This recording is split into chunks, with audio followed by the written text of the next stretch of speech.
Salut à vous, bien-aimés dans le Seigneur. Nous vous bénissons de la part de Dieu notre Père, par Jésus-Christ, le seul Seigneur, le seul Sauveur, celui qui est, qui était et qui revient bientôt. C'est votre frère, l'esclave inutile de Jésus-Christ, le serviteur de Dieu Yannick, l'enseignant avec l'homme des montagnes, Papa Gédéon. Nous sommes toujours sur cette montagne du chapeau de Napoléon pour prier.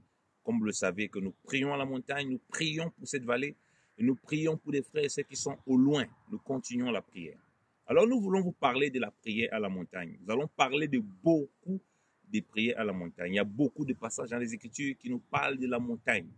Dans Luc chapitre 6, à partir du verset 12, il est dit que Jésus s'était allé à la montagne et il a passé toute la nuit à prier Dieu. Et le matin est venu, il a appelé ses disciples et parmi ses disciples, il a nommé 12, il les a fait 12, il les a nommés des apôtres que vous connaissez. Ok? Et avant cela, l'Écriture précise que Jésus avait fait une guérison au jour du sabbat et les pharisiens, les principaux, s'entretenaient pour voir comment ils devaient le faire mourir. Or, lui, sa réponse, c'est qu'il est allé à la montagne, prier Dieu toute la nuit. Donc, la montagne est un moment d'isolation. Vous avez besoin dans votre vie de prière d'être isolé. La prière, ce n'est pas d'abord pour demander à Dieu, comme beaucoup le font, demander des choses, demander des trucs. Non. La prière, c'est d'abord être en communion avec Dieu dans un moment d'isolation. Qu'est-ce que représente la montagne? La présence de Dieu, le moment d'isolation. Il n'était pas avec ses disciples. La Bible, l'Écriture précise qu'il était seul. Donc, il est allé à la montagne. On parle de lui seul. Aller à la montagne, prier toute la nuit, jusqu'à ce que le Père lui révèle qui parmi ses disciples doit être apôtre. Vous avez des choses que vous marchez avec, vous avez des choses que vous faites, vous avez des choses que vous voulez avoir, mais il est important de connaître la volonté de Dieu. C'était des disciples du Seigneur, mais il avait encore nommé personne apôtre.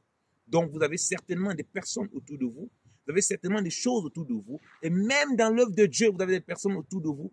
Ne vous précipitez pas de leur donner des responsabilités. Priez Dieu, si vous êtes serviteur de Dieu, pour qu'il vous montre qui doivent avoir des responsabilités parmi ceux-là qui sont autour. Vous êtes enfant de Dieu, vous avez des projets, vous avez des choses que vous voulez faire, vous avez des sujets que vous mettez à Dieu. Prenez du temps à part pour prier le Seigneur. Ne faites pas les choses par ambition personnelle. Ne faites pas les choses parce que tout le monde fait. Ne priez pas juste pour prier, pour venir demander, sans discerner quelle est la volonté du Seigneur. C'est ça le but de la montagne. À la montagne, on part rechercher ce que le Seigneur attend de nous, ce que le Seigneur veut pour nous. Nous allons prier. Priez que le Seigneur vous guide à pouvoir faire les choses comme il veut. Seigneur, merci pour la prière. Seigneur, oh Seigneur, que tu vas encore manifester dans la vie de tes enfants.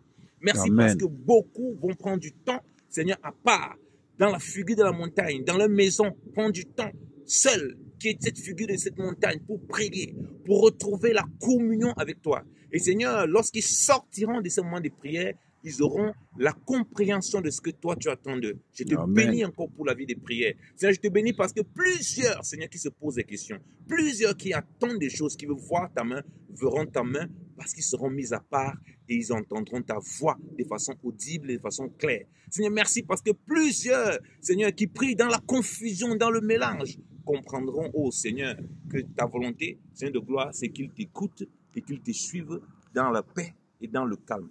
Béni sois-tu encore au Père de ce que tu vas encore transformer, Seigneur de gloire, tes disciples, Seigneur de gloire, à la montagne. Seigneur, que les uns et les autres prendront du temps dans des lieux reculés, dans des lieux, ô Seigneur de gloire, seuls au mont du Mora. Et pourquoi pas dans des montagnes pour prier, pour célébrer le Seigneur, non point pour les envies personnelles, mais pour accomplir ta volonté.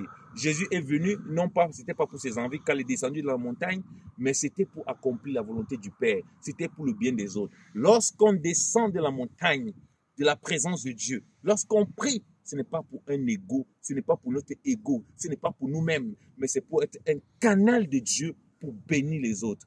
Amen. Tel est l'esprit de la montagne.